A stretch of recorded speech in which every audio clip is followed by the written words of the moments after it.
उदास हो गई श्री जी। सहचरियों का भाव है कि वो श्री जी को कभी उदास नहीं देख सकती।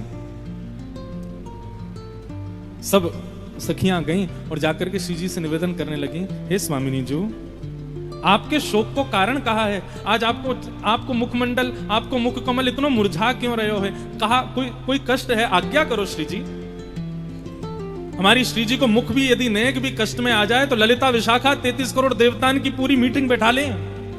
कौन ने किया अपराध? हमारी श्री जी आज कष्ट में बैठी हैं। हे सूर्य, तेने कहीं ज्यादा तपन तो नहीं कर दियो? हे ब्यार, तेने कहीं आज ज्यादा ठंडी हवा तो नहीं बहा दी? हे जल, तू आज कहीं उष्ण तो नहीं है गयो? सबकी खैर नहीं महाराज, अगर श्री जी हमारी शोक में आ गई तो। ललिता विशाखा ने पकड़े 33 कोटि देवता बैठा दिए सबरे वृंदावन में, बोले आज हमारी श्री जी शोक में क्यों है? सब 33 कोटि देवता थर थर कांप रहे हैं, बोले हमने कोई अपराध नहीं किया है, श्री जी से ही पूछो उनके हृदय को कहा भाव है। ललिता विशाखा गई और जाकर के श्री जी के चरणन में प्रणाम किया, हे श्यामाजू, आपके शोक को कारण कहा है? बोले शोक को कारण और कछु ना है, केवल एक ही है। बोले कहा? श्याम सुंदर हमसे एक कला में आगे हैं। कौन सी कला में? बोले नृत्य कला में। श्याम सुंदर हमसे ज्यादा बढ़िया नृत्य करें। जब नृत्य होवे, रास बिहार होवे और जब सगन कुंज में हमारी लीला होवे तो उनको नृत्य इतना सुंदर होवे कि वाकू देखत मैं मोकू कहा अंग की प्रदर्शन करने हैं, कैसी भाव धारण करने हैं, कैसा नृत्य कर मैं भूल जाऊं, इतना सुंदर नृत्य करें। सब सखियां बोली तो ये आपके शोक को कारण? बोले शोक को कारण ये ना है, शोक को कारण ये है कि मैं श्याम सुंदर से नृत्य सीखना चाहूं और आज मैं जाऊंगी, श्याम सुंदर के पास जाऊंगी, उन्हीं से नृत्य सीख के आऊंगी। सब सखियां बोली तो यहां में शोक करवे वाली कहा बात है? आप तो केवल आज्ञा कर दो, अभी सब व्यवस्था हम करें। हाँ भाई, रथ मंगाओ, चवर डुराओ, इत्र की बौछार करो, गुलाब चल झड़कते भय चलो, जय जयकार करते भय चलो, पुष्प की वर्षा करो। आज श्री जी को लेकर के श्याम सुंदर के पास जाएंगी, नृत्य सीखवे के काजे। अच्छा, रसिक जनों की चर्चा सुनकर के एक बात समझ में आई। अंतःपुर की लीला में, निभृत निकुंज की लीला में हमारे वृंदावन बिहारी लाल नृत्य बहुत अच्छा करते हैं और गायन की जब बात आती है तो श्री जी बहुत मधुर गाती हैं। श्री जी गाने में आगे हैं और श्याम सुंदर नाचवे में आगे हैं और नचावे में वो आगे हैं। अष्ट सखाओं का एक भाव आता है कि एक बार गोविंद दास जी एक राग गा रहे थे और सामने उनके गुरुदेव श्री गुसाई विठलनाथ जी बैठे थे। गुसाई जी बैठ करके सुन रहे थे, गोविंद दास जी बढ़िया मधुर राग गा रहे थे और गाते गाते बीच में गोविंद दास जी रुक जाएं और ऐसी तिरछी सी नजर करके कहें, गलत गा रहे हो, ऐसे गाओ, ऐसे स्वर लगाओ, ऐसे तान लगाओ। बोले हाँ अब ठीक लगायो। तो गोविंद दास जी बैठे बैठे बोले, श्री गुसाई विठलनाथ जी बोले, हे गोविंदा, कौन ते बात यार हो तू? कौन ते बार बार कहे कि ऐसे स्वर लगाओ, ऐसे गाओ? गोविंद दास जी बोले, तुम्हारो लाला बैठो है, ब्रज नंदन नंद नंदन बैठो है, मेरे संग संग गा रहे है, कहीं कहीं गलत गावे, सुबह को सुधार रहा हूं। ये बात सुनकर के गोविंद दास जी के नेत्र सजल हो गए, गुसाई जी के नेत्र सजल हो गए। बोले गोविंद दास, तेरे भाग्य की कही ना जाए, तू श्याम सुंदर को साक्षात श्रवण करे, मेरे सामने श्याम सुंदर को प्रकट मत करे, मुझको केवल तू ही बता दे श्याम सुंदर गावे कैसो? गोविंद दास जी बोले, बहुत मधुर गावे ठाकुर जी, बहुत मीठो गावे, लेकिन गोविंद दास जी बोले लेकिन? बोले लेकिन श्याम सुंदर से भी ज्यादा मधुर श्री जी गावे, श्री किशोरी जी गावे। तो गायन की जब बात आवे तो हमारी श्री जी आगे हैं, लेकिन जब नृत्य की बात आवे तब हमारे ठाकुर जी आगे हैं। तो आज श्री जी बोली कि हम जाएंगे नृत्य सीखवे, दो काम पूर्ण होंगे, एक तो नृत्य सीख आएंगी, दूसरा श्याम सुंदर को निहार आएंगी। ललिता विशाखा ने रथ मंगा लिए महाराज, चवर डुरा रही हैं, पुष्प वर्षा कर रही हैं, पूरे मार्ग में गुलाब जल को छिड़काव कर दिया। बोले तैयारी रखो, पूरा प्रोटोकॉल बनाओ। बोले क्यों? श्री जी जाएंगी। जैसे किशोरी जी बाहर आई, बाहर आकर के देखे रथ खड़े हैं, चवर डुराए जा रहे हैं, पुष्प बरसाए जा रहे हैं और इत्र के छिड़काव हो रहे हैं। श्री जी बोली ये सब क्या है रो? ललिता विशाखा बोली आप नृत्य सीखने जाओगी ना तो लेके चलेंगे आपको। बोले नृत्य सीख वे विद्यार्थी बन के जानो, राजा बन के नहीं जानो। ये सब वापस करो, ये रथवत में बैठ के नहीं जाएंगे, हम पैदल पैदल जाएंगे। ललिता विशाखा बोली जो आज्ञा। रथवत वापस कर दिए, सब सखियां तैयार हो गई, चलो श्री जी। बोले नृत्य सीखवे जा रहे हैं वहां पे, उनको परखवे नहीं जा रहे हैं कि वो कैसा नृत्य करें। तुम लोग नहीं जाओगे, तुम यहीं बैठो, हम अकेले ही जाएंगे। ललिता विशाखा बोली ये काम नहीं हो सकता, अकेले तो हम आपको कभी नहीं भेजें। श्री जी बोली जाएंगी तो हम अकेली जाएंगी, नहीं तो नहीं जाएंगी, और फिर पूरे दिन ऐसी मुरझाई हुई बैठी रहेंगी, ना भोजन पाएंगी ना जल पिएंगी, और तुमको ये स्वीकार है तो फिर चलो हमारे साथ। श्री जी को सुख देने के लिए तो सब सखियां सब ने कहा अच्छा जैसी आपकी इच्छा, आप अकेलो जानो चाहो आप अकेली जाओ, लेकिन हम अपना एक काम करेंगे। बोले कहा काम करेंगी? बोले आप बैठो। श्री जी बैठ गई और ललिता विशाखा दोनों सामने बैठ गई। अब श्री जी ने जितनो श्रृंगार कियो है सब श्रृंगार को लिखती जा रही हैं, काका पहन के जा रही हैं। माथे पे ऐसा सुंदर शीश फूल धारण किया है, कानन में ऐसे कुंडल पहने हैं, हाथन में ऐसे कड़ूला पहने हैं, उंगलीन में ऐसी अंगूठी मुंदरी पहनी है, पामन में पाजेब पहनी है, कमर में करधनी पहनी है, गले में इतनी माला, एक एक चीज लिखती जा रही है। श्री जी बोली सब कहा कर रही हो? बोली आपके गुरुजी चोर हैं, तो पहले ही पूरा लेखा जोखा कर लें, कहीं पता चली आप लौट के आई और कोई सामग्री नहीं मिली तो। श्री जी बोली तुम लोग नहीं सुधरोगे, तुम्हारी दृष्टि बड़ी बड़ी बेकार है, तुम हमारे श्याम सुंदर को समझ ही नहीं पाई हो। ललिता विशाखा बोली हम बहुत भली भांति जाने वाले, जन्म जन्म को चोर है, न 100 बामन बन के गयो बलि के यहाँ, और बोलो 3 पग जमीन चाहिए, और जैसे ही संकल्प भयो सोई विराट है गयो, 2 पग में तीनों लोग नाप लिए। यहां से तो सावधानी, आप तो श्री जी भोली हो बड़ी, ऐसी चली जाओगी, हमको पूरा काम करन दो। पूरा लिख लियो महाराज, माथे पे ये पहनो, कानन में ये पहने, गले में इतने हार पहने, हाथन में कड़ूला पहने, पैरन में पाछे पहनी, कोंदनी पहनी, मुंदरी पहनी है, और सब जब बिल्कुल लिख लियो, बोले अब आप जाओ।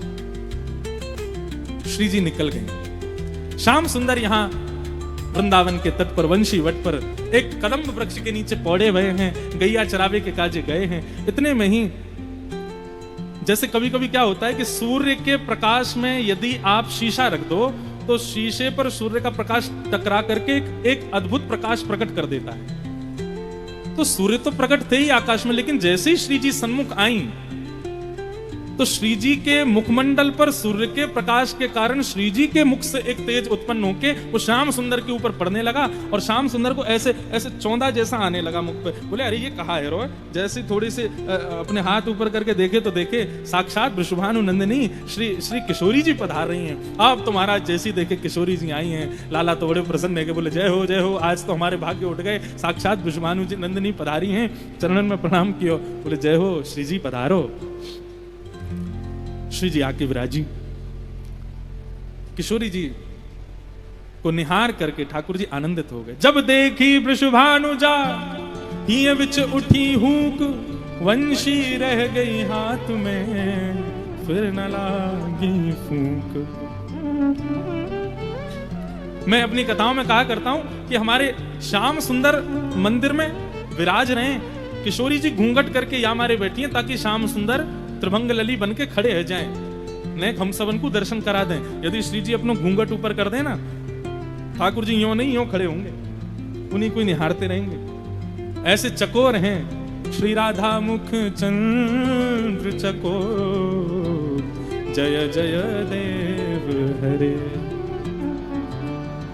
ठाकुर जी बोले श्री जी आप कैसे पधारी आज, मुंह पे कृपा कैसे भई?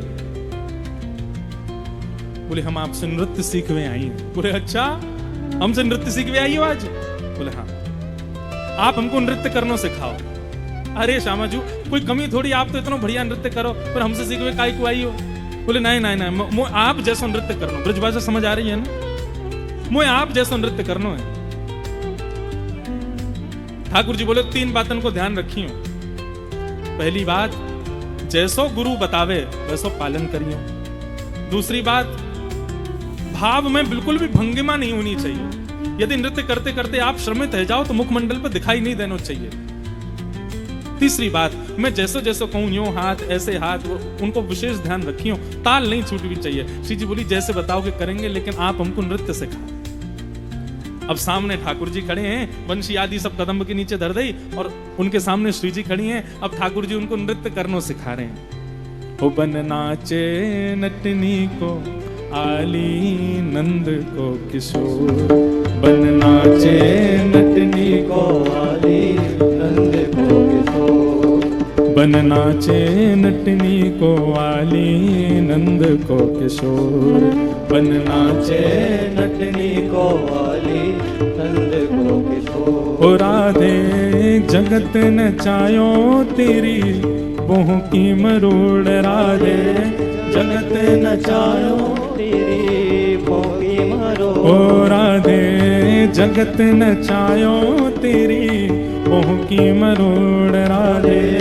जगत नचायो तेरी भाव से मरोड़। ओ बन नाचे नटनी को वाली नंद को किशोर, बन नाचे नटनी को वाली नंद को किशोर। नंद नंदन नृत्य कर रहे हैं और सामने श्यामा जी नृत्य कर रही हैं।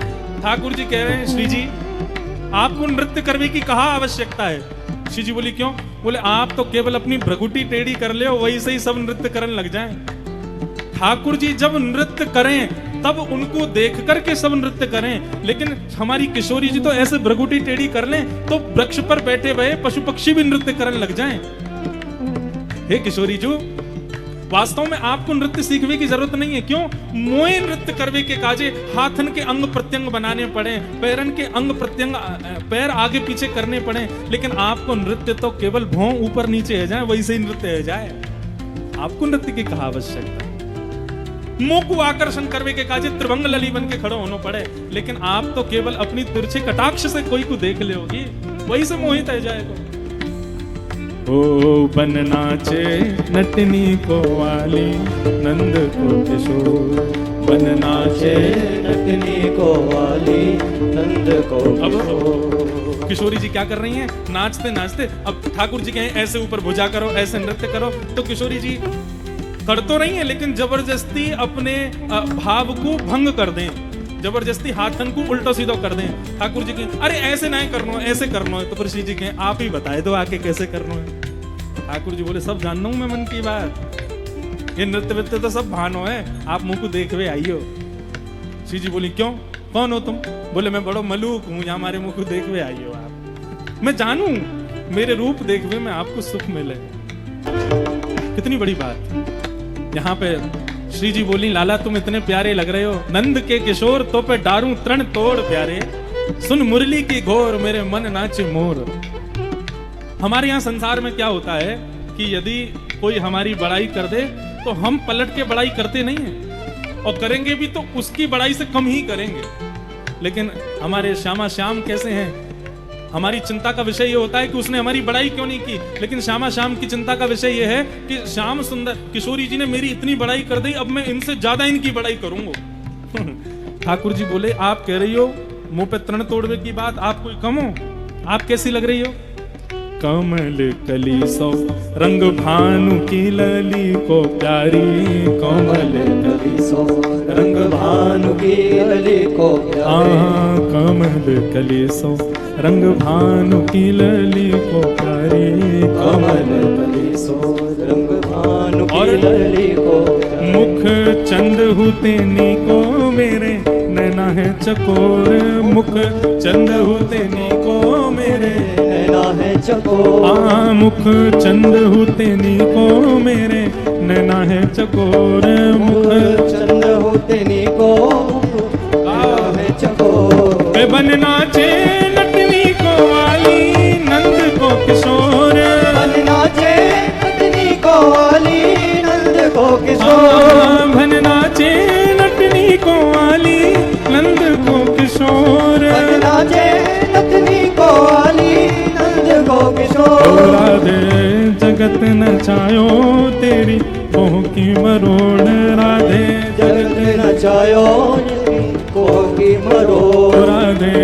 जगत नचायो तेरी कोह की मरोड़, राधे जगत नचायो तेरी कोह की मरोड़। हे बन नाचे नटनी को वाली नंद को किशोर, बन नाचे नटनी को वाली नंद को किशोर। ओ आली राधा चित चोर, आली राधा चित चोर। हे आली नंद को किशोर, आली नंद को किशोर। हे आली राधा चित चोर, आली राधा चित हे चोर। आली नंद को किशोर, आली नंद को किशोर। हे आली राधा चित चोर,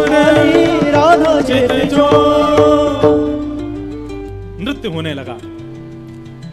अब तो महाराज नृत्य भयो और जो किशोरी जी जिस भाव से गई वो भाव पूर्ण हुआ।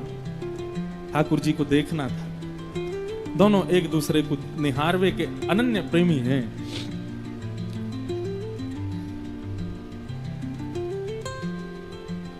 शाम को समय भयो, नृत्य करते करते दोनों विराज गए। अब श्यामा जी बोली, लाल जी अब साय है गई, अब मैं जाऊं?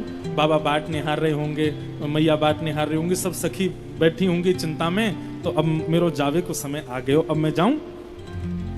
ठाकुर जी बोले हाँ ठीक है। फिर अब आपको आनंद आयो आज? बोले हाँ आयो। नृत्य समझ में आ गयो कैसो करना चाहिए? बोले हाँ आ गयो। तो ठीक है फिर तो किशोरी जी बोली ठीक है लाला फिर मिलेंगे, अभी मैं चलूं।